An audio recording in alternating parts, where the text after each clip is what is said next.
नमस्कार। दिन भर की बड़ी खबरों में आपका स्वागत है। मैं हूं दामिनी। आज बुलेटिन में बात होगी देश में शुरू हुए वैक्सीनेशन अभियान की, अन्नदाताओं के आंदोलन की, बताएंगे बंगाल में फुरफुरा शरीफ की क्या है रणनीति, जानेंगे कि क्या गिर जाएगी कर्नाटक में बीजेपी की सरकार, और बुलेटिन के आखिर में बात निजीकरण को बढ़ावा देती सरकार की।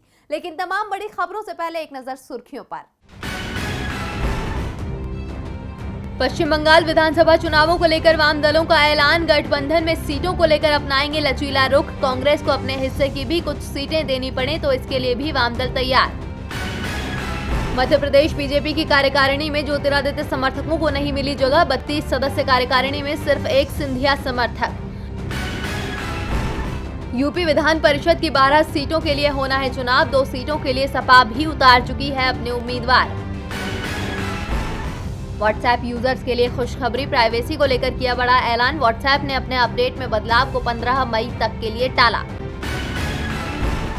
और ब्रिस्बेन टेस्ट के दूसरे दिन खेल खत्म होने तक भारत ने 2 विकेट पर बनाए 62 रन, रोहित शर्मा 44 रन बनाकर हुए आउट। ऑस्ट्रेलिया ने पहली पारी में बनाए हैं 369 रन। भारत के लिए टी नटराजन, वाशिंगटन सुंदर और शार्दुल ठाकुर ने लिए 3-3 विकेट। सुर्खियों के बाद बात आज की बड़ी खबर की। पिछले साल की शुरुआत में देश में स्वास्थ्य मुसीबत ने दस्तक दे दी थी और इस साल शुरुआत में इसकी वैक्सीन आ गई और आज देश में वैक्सीनेशन को लेकर बड़े अभियान का शुभारंभ पीएम मोदी ने किया। दुनिया की नजरें भारत के इस कार्यक्रम पर हैं। पहले दिन 3 लाख लोगों को टीका लगाया गया। इस अभियान को लेकर देश भर में क्या कुछ हुआ, देखिए इस रिपोर्ट में। भारत में आज दुनिया के अब तक के सबसे बड़े टीकाकरण की शुरुआत हो चुकी है। प्रधानमंत्री नरेंद्र मोदी ने वर्चुअल संबोधन के जरिए महामारी के टीकाकरण अभियान की शुरुआत की। इस अभियान के साथ ही पीएम मोदी ने कोविन ऐप भी लॉन्च किया। पीएम ने कहा कि टीका विकसित करने के लिए वैज्ञानिकों ने दिन रात कड़ी मेहनत की है। अपने संबोधन में पीएम मोदी ने दिनकर को याद करते हुए कहा कि ऐसे ही दिन के लिए राष्ट्रकवि रामधारी सिंह दिनकर ने कहा था कि मानव जब जोर लगाता है तो पत्थर पानी बन जाता है। आपको बता दें कि इस टीकाकरण के पहले फेज में 3 करोड़ लोगों को टीका लगाया जाएगा, जिसमें सबसे पहले जो स्वास्थ्य कर्मी हैं उनको टीका लगाया जाएगा। उसके बाद एम्बुलेंस ड्राइवर, आशा वर्कर, सफाई कर्मचारी, पुलिस और दूसरे फ्रंटलाइन वर्कर्स को टीका लगाया जाएगा। इसी के साथ टीकाकरण को लेकर जिन जिन अस्पतालों को पहले चिन्हित किया गया था वहां कामकाज आज से शुरू हो गया है। दिल्ली के एम्स से लेकर देश के हर राज्य में जहां महामारी का टीका लगाया जाएगा उनमें तैयारी पूरी कर ली गई है। देश के सबसे बड़े सूबे उत्तर प्रदेश के लखनऊ में हुकुम सिंह नेगी को पहला टीका लगाया गया, तो वहीं बिहार में पटना के Indira Gandhi institute of medical sciences से टीकाकरण अभियान की शुरुआत की गई। इधर मुंबई के कूपर अस्पताल में जब कोरोना वैक्सीन पहुंची तो वहां मौजूद सभी स्वास्थ्य कर्मियों ने ताली बजाकर स्वागत किया। आपको बता दें कि आज से प्रतिदिन सुबह 9 बजे से शाम 5 बजे तक टीकाकरण किया जाएगा। इस टीकाकरण में पहले फेज में 3 करोड़ लोगों को टीका लगाया जाएगा, जिसमें सबसे पहले जो स्वास्थ्य कर्मी हैं उनको टीका लगाया जाएगा। इसके बाद दूसरे चरण में उनको टीका लगाया जाएगा जिनकी उम्र 50 से ज्यादा है। उनमें से जो गंभीर बीमारी से पीड़ित हैं उनको लगाया जाएगा। इसके दूसरे फेज में कुल 30 करोड़ लोगों को टीका लगाया जाना है। अब चलते हैं आज की दूसरी बड़ी खबर की ओर। वैक्सीनेशन के कार्यक्रम के बाद अब उम्मीद है देश जिस मुसीबत में 1 साल से है वो उससे उबर जाएगा। लेकिन अन्नदाताओं की मुसीबत कब खत्म होगी, क्योंकि वो दिल्ली के बॉर्डरों पर 52 दिनों से धरने पर बैठे हैं। उनकी मांग है कृषि कानून वापस हों, लेकिन सरकार ये करती नहीं दिख रही है। अपनी बातें सरकार से मनवाने के लिए अन्नदाताओं ने अपने आंदोलन को तेज करने का ऐलान भी कर रखा है। तो आज दिन भर के आंदोलन में क्या कुछ रहा खास, देखिए इस रिपोर्ट में। सरकार कृषि बिल वापस लेने को तैयार नहीं है और अन्नदाताओं का कहना है कि बिल वापसी नहीं तब तक घर वापसी नहीं। अन्नदाता पूरी तरह से अड़ गए हैं। दिल्ली के बॉर्डर पर उनके धरने को 52 दिन हो चुके हैं। अन्नदाताओं के धरने का सबसे ज्यादा असर हरियाणा सरकार पर दिख रहा है। न तो हरियाणा के सीएम मनोहर लाल खट्टर सार्वजनिक कार्यक्रम कर पा रहे हैं और न ही उनकी पार्टी के विधायक और मंत्री। आज देश भर में वैक्सीनेशन का काम शुरू हुआ, लेकिन हरियाणा में अन्नदाताओं के गुस्से का शिकार इस कार्यक्रम को भी होना पड़ा। अन्नदाताओं ने कहा कि वैक्सीन पहले मंत्रियों और विधायकों को लगवाना चाहिए, उसके बाद ही किसी और को। हरियाणा के कैथल में तो बीजेपी विधायक लीलाराम को अन्नदाताओं के विरोध के चलते अस्पताल से वापस लौटना पड़ा। वो अस्पताल में गए थे वैक्सीन कार्यक्रम की शुरुआत करने, लेकिन उनके पहुंचने से पहले ही अन्नदाता पहुंच गए। इस बीच सबकी नजरें सोमवार को सुप्रीम कोर्ट में होने वाली सुनवाई पर भी टिकी हैं। सुप्रीम कोर्ट अन्नदाताओं के आंदोलन को लेकर 18 जनवरी को सुनवाई करेगा। जिसमें अन्नदाताओं के 26 जनवरी को होने वाले ट्रैक्टर रैली को लेकर भी सवाल पूछे जा सकते हैं। अन्नदाता ये तो साफ कर चुके हैं कि 26 जनवरी को वो दिल्ली में प्रवेश नहीं करेंगे, लेकिन ट्रैक्टर रैली निकालने पर वो अड़े हुए हैं। अन्नदाताओं ने अपने कार्यक्रम में किसी तरह का बदलाव नहीं किया है।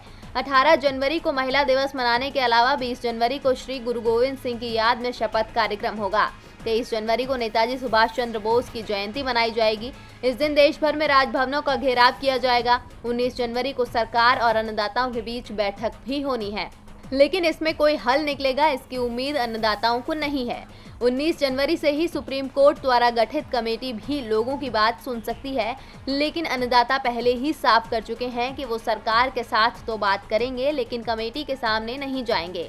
राकेश टिकैत ने कहा कि सरकार कानून लेकर आई थी, उसे ही वापस लेना होगा। सरकार जब कानून वापस लेगी तब किसान वापस घर चला जाएगा।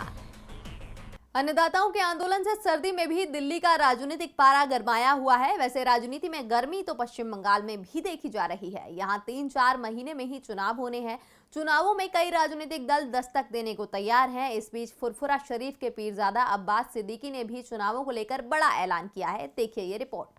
पश्चिम बंगाल में चुनाव से पहले कई नए राजनीतिक दलों ने दस्तक दे दी है। राज्य में सत्ताधारी टीएमसी, विपक्षी दल कांग्रेस, वाम दल और बीजेपी के अलावा कई छोटी पार्टियां पहले से ही मौजूद हैं। जेडीयू और हम ने भी बिहार के बाहर निकलते हुए पश्चिम बंगाल विधानसभा चुनाव लड़ने का ऐलान कर दिया है। झारखंड मुक्ति मोर्चा भी इस बार पश्चिम बंगाल में 1 दर्जन से ज्यादा सीटों पर चुनाव लड़ने को तैयार है। और अब फुरफुरा शरीफ के पीरजादा अब्बास सिद्दीकी ने भी ऐलान कर दिया है कि वो भी पश्चिम बंगाल में विधानसभा चुनाव लड़ेंगे। इसके लिए वो 21 जनवरी को अपनी नई राजनीतिक पार्टी का ऐलान भी कर देंगे। अब्बास सिद्दीकी ने कहा कि उनकी पार्टी धर्म के आधार पर राजनीति नहीं करेगी, बल्कि हमारी पार्टी अनुसूचित जाति वर्ग और आदिवासियों सहित वंचित और पिछड़े वर्गों के समर्थन से आगे बढ़ेगी। पार्टी का AIMIM के साथ गठबंधन भी हो सकता है। पश्चिम बंगाल में 30% के करीब मुस्लिम आबादी और अब्बास सिद्दीकी की नज़र इस बड़े वोट बैंक पर है। पश्चिम बंगाल के मुस्लिम समुदाय पर फुरफुरा शरीफ का प्रभाव भी माना जाता है। यदि अब्बास सिद्दीकी मुस्लिम, आदिवासी और दलितों का गठबंधन बनाने में कामयाब हो गए तो राज्य की राजनीति में बड़ा उलटफेर हो सकता है। उनकी पार्टी राज्य की सत्ताधारी टीएमसी को तो नुकसान पहुंचाएगी ही, साथ ही दलित और आदिवासी वोटों में सेंधमारी करके बीजेपी को भी बड़ा नुकसान पहुंचा सकती है। पश्चिम बंगाल में सभी की निगाहें सत्ता पर हैं, लेकिन ममता बनर्जी इतनी आसानी से हार मानने को तैयार नहीं है। वो दावा कर रही हैं कि बंगाल में सरकार तो टीएमसी की ही बनेगी। अब सरकार किसकी बनेगी ये विधानसभा चुनाव के बाद ही साफ होगा। लेकिन कर्नाटक चुनाव में तो अभी 2 साल से ज्यादा का वक्त बचा है, लेकिन राज्य की बीजेपी सरकार मुश्किल में दिख रही है। येदियुरप्पा ने जब से अपनी कैबिनेट का विस्तार किया, उनकी मुश्किलें बढ़ गई हैं। पार्टी विधायक नाराज हैं। येदियुरप्पा नाराज विधायकों को मनाने की जगह उन पर कार्रवाई कर रहे हैं। इससे मुश्किलें और बढ़ रही हैं। देखिए ये रिपोर्ट। कर्नाटक में मंत्रिमंडल का विस्तार करना सीएम येदियुरप्पा के लिए परेशानी का सबब बन गया है, क्योंकि जब से उन्होंने कैबिनेट में नए 7 मंत्रियों को जगह दी है, तब से पार्टी में बगावत का दौर शुरू हो गया है। कुछ विधायक तो पैसे लेकर मंत्री पद बांटने का आरोप भी लगा चुके हैं। इस बगावत के बाद बीजेपी इस कदर बौखलाई कि वो हक मांगने वाले विधायकों पर कार्रवाई ही कर रही है। कर्नाटक बीजेपी के विधायक बसनगौड़ा यत्नाल ने अब मुख्यमंत्री येदियुरप्पा को पत्र लिखा है। उन्होंने कहा कि मुझे पता चला है कि आपने मेरी सिक्योरिटी वापस ले ली है, जो मुझे धमकियों के बाद मिली थी। ये एक निम्न स्तर की राजनीति का नमूना है। ये बदले की राजनीति है, क्योंकि मैंने येदियुरप्पा के खिलाफ आवाज उठाई। इतना ही नहीं, बसनगौड़ा यत्नाल ने पत्र में आगे लिखा कि अगर मुझे कुछ भी होता है तो इसके लिए आप और आपकी सरकार जिम्मेदार होगी। मैं आपकी राजनीति के तरीके और बदले की राजनीति का विरोध करता रहूंगा।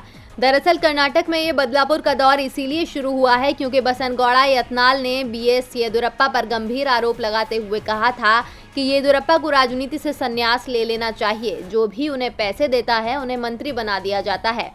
इस बगावत के बाद कर्नाटक के ही एक दूसरे विधायक MP रेणुकाचार्य भी येदियुरप्पा की शिकायत पार्टी हाईकमान से करने के लिए दिल्ली पहुंचे थे, जहां उन्होंने कर्नाटक सरकार में बनाए गए नए मंत्रियों और मुख्यमंत्री येदियुरप्पा को लेकर बीजेपी के उच्च स्तरीय नेतृत्व से शिकायत की। रेणुकाचार्य ने कर्नाटक सरकार के कैबिनेट विस्तार पर कहा था कि एक ऐसा आदमी जो BS येदियुरप्पा सरकार बनाने के खिलाफ गया था, आज उसे ही मंत्री बना दिया गया है। इन आरोपों से परेशान होकर अब बीजेपी बदलापुर पर उतर आई है, जो नेताओं के सुर शांत करने की बजाय उनकी नाराजगी को और बढ़ा रहा है। अगर ये दौर यूं ही चलता रहा तो बीजेपी की सरकार पर खतरा भी मंडरा सकता है। कर्नाटक में बीजेपी की परेशानी पार्टी के ही विधायकों ने बढ़ा रखी है, तो वहीं असम में कांग्रेस की परेशानी बढ़ी हुई है। कुछ महीने बाद ही असम में विधानसभा चुनाव होना है, लेकिन पार्टी पूर्व मुख्यमंत्री तरुण गोगोई के विकल्प की अभी तक तलाश नहीं कर पाई है। तरुण गोगोई के बाद कांग्रेस के पास ऐसा एक भी नेता नहीं है जो पूरे राज्य में लोकप्रिय हो। ऐसे में अब इस मुश्किल से कैसे निकलेगी कांग्रेस, देखिए इस रिपोर्ट में। देश में कुछ महीने बाद 4 राज्य और 1 केंद्र शासित प्रदेश में विधानसभा चुनाव होना है। इन 5 राज्यों में एक नाम असम का भी शामिल है, जिसके लिए राज्य की राजनीतिक पार्टियों ने अपनी तैयारी शुरू कर दी है। बीजेपी की ओर से केंद्रीय गृह मंत्री अमित शाह राज्य का दौरा भी करके आए हैं, तो वहीं कांग्रेस भी इसकी तैयारियों में जुटी है। लेकिन इस बार के विधानसभा चुनाव में कांग्रेस की राह मुश्किल होती दिख रही है। पूर्व मुख्यमंत्री तरुण गोगोई के दुनिया से जाने के बाद राज्य में कांग्रेस नेतृत्व की समस्या खड़ी हो गई है। कांग्रेस के पास एक भी ऐसा नेता नहीं है जो पूरे राज्य में लोकप्रिय हो, जिस कारण से पार्टी के लिए मुश्किलें बढ़ती जा रही है। बीजेपी भी राज्य में कांग्रेस के बड़े नेताओं को अपने पाले में करने की कोशिश कर रही है, जिसकी वजह से पार्टी की चिंता बढ़ गई है। ऐसे में चुनाव से पहले कांग्रेस के लिए सबसे बड़ी चुनौती पार्टी का ऐसा नेतृत्व खोजने की है जो पार्टी में एकजुटता ला सके। बता दें कि अब तक लोकसभा सांसद तरुण गोगोई के बेटे गौरव गोगोई और महिला कांग्रेस की अध्यक्ष सुष्मिता देव का नाम पार्टी नेतृत्व के दावेदार में सामने आ रहा है, लेकिन प्रदेश में इन दोनों से वरिष्ठ नेता भी इस पद के लिए अपनी दावेदारी कर रहे हैं। पार्टी के एक वरिष्ठ नेता ने स्वीकार किया कि असम में नेतृत्व को लेकर कई दावेदार हैं। प्रदेश अध्यक्ष रिपुण बोरा और प्रद्युत बारदोई सहित कई नेता हैं, जिस वजह से कांग्रेस की चिंता बढ़ गई है। इस बीच विधानसभा चुनाव की तैयारियों का जायजा लेने और घर को एकजुट रखने के लिए केंद्रीय पर्यवेक्षक के तौर पर छत्तीसगढ़ के मुख्यमंत्री भूपेश बघेल, मुकुल वासनिक और शकील अहमद गुवाहाटी पहुंचे। अब पार्टी आगे क्या रणनीति बनाती है, ये तो आने वाले समय में ही पता चलेगा। असम में कांग्रेस नेतृत्व को लेकर चिंता में है कि कैसे राज्य में पार्टी के हालात सुधरें। असम में कांग्रेस कैसा प्रदर्शन करेगी ये जनता तय करेगी, लेकिन असमिया का प्रदर्शन जरूर राज्यसभा में सुधरा है। असमिया ही नहीं बल्कि कई क्षेत्रीय भाषाएं भी अब राज्यसभा की कार्रवाई में प्रचलन में आने लगी हैं, या यूं कहें कि इनका प्रचलन अब बढ़ गया है। देखिए ये रिपोर्ट।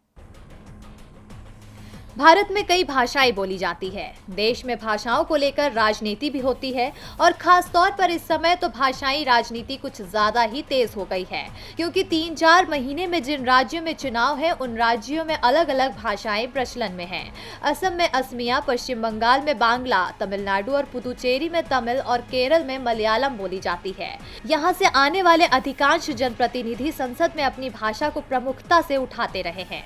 खासतौर पर संसद के उच्च सदन यानी राज्यसभा में पिछले 3 सालों के दौरान क्षेत्रीय भाषाओं का इस्तेमाल 5 गुना बढ़ा है। राज्यसभा के सभापति वेंकैया नायडू ने क्षेत्रीय भाषाओं को प्रमुखता दी है और इसका असर भी दिख रहा है। राज्यसभा में 2018-2020 की इस अवधि के दौरान 4 भाषाएं डोगरी, कश्मीरी, कोंकणी और संथाली का इस्तेमाल पहली बार किया गया। असमिया, बोडो, गुजराती, मैथिली, मणिपुर और नेपाली का इस्तेमाल एक लंबे अंतराल के बाद किया गया। हालांकि संसद में सदन की कार्यवाही के दौरान सबसे ज्यादा इस्तेमाल की जाने वाली भाषा हिंदी और अंग्रेजी ही बनी हुई है। आपको बता दें, राज्यसभा में सदस्यों को 17 भाषाओं में अपनी बात रखने की सुविधा थी। इनमें असमिया, मलयालम, बंगाली, मराठी, हिंदी, पंजाबी, तमिल, तेलुगु, गुजराती, कन्नड़ और मराठी भाषाएं शामिल थी। हालांकि 2018 के बाद सदन के सदस्यों को अनुसूची में शामिल 22 भाषाओं में अपनी बात रखने की सुविधा मिली। और बुलेटिन के आखिर में बात निजीकरण को बढ़ावा देती सरकार की। जब से दूसरी बार मोदी सरकार सत्ता में आई है, तब से अर्थव्यवस्था में जरा भी तेजी नहीं आई। यही वजह है कि सरकार का खजाना खाली होता जा रहा है और वो निजीकरण को बढ़ावा दे रही है। अब की बार आगामी बजट में भी सरकार के निजीकरण की झलक साफ देखने को मिलेगी। तो सरकार कहां कैसे देगी प्राइवेटाइजेशन को बढ़ावा, देखिए इस रिपोर्ट में। मोदी सरकार दावा करती है कि हमारे राज्य में देश का विकास हो रहा है, लेकिन जब अर्थव्यवस्था नहीं बढ़ रही, देश को तरक्की की राह नहीं दिख रही, तो फिर विकास कहां से हो रहा है। उल्टा मोदी के राज में सरकार का खजाना भी खाली हो रहा है, जिससे केंद्र सरकार के लिए देश को चलाना काफी मुश्किल होता जा रहा है। इसलिए सरकार अब अपने कामकाज को ठीक करने की बजाय निजीकरण को बढ़ावा देने का प्लान तैयार कर रही है। कहा जा रहा है कि आर्थिक संकट से जूझ रही सरकार सरकार आगामी बजट में अब तक का सबसे बड़ा विनिवेश लक्ष्य रख सकती है।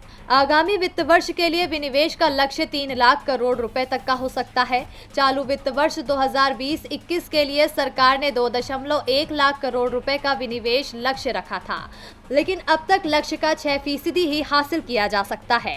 वित्त मंत्रालय के सूत्रों के मुताबिक अगले वित्त वर्ष में सरकारी खर्च और प्राप्ति में होने वाले बड़े अंतर को कम रखने के लिए विनिवेश एक कारगर उपाय हो सकता है। अगले वित्त वर्ष में वैश्विक अर्थव्यवस्था में तेजी की उम्मीद है और इस अवधि में ही चालू वित्त वर्ष के लिए निर्धारित विनिवेश कार्यक्रम को भी अंजाम दिया जाएगा। मंत्रालय सूत्रों के मुताबिक आगामी वित्त वर्ष में विनिवेश का लक्ष्य 3 लाख करोड़ तक रखने और उसे हासिल करने की भी सरकार की बाध्यता रहेगी, ताकि राजकोषीय घाटे को काबू में रखा जा सके। SBI इकोरैप के अनुमान के मुताबिक वित्त वर्ष 2021-22 में सरकार का खर्च 35.7 लाख करोड़ तक रह सकता है, जबकि सरकार की प्राप्ति 24.1 लाख करोड़ तक रह सकती है। ये अंतर 11.17 लाख करोड़ का है, जो GDP का 5.2% तक हो सकता है। विनिवेश के बड़े लक्ष्य को हासिल करने में कामयाब होने पर इस अंतर को कम किया जा सकता है।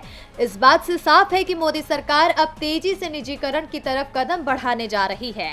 इसके बाद सवाल उठता है कि क्या देश में सब कुछ निजी हाथों में चला जाएगा? और दिन भर की बड़ी खबरों में मेरे साथ इतना ही। देखते रहिए DB लाइव। नमस्कार।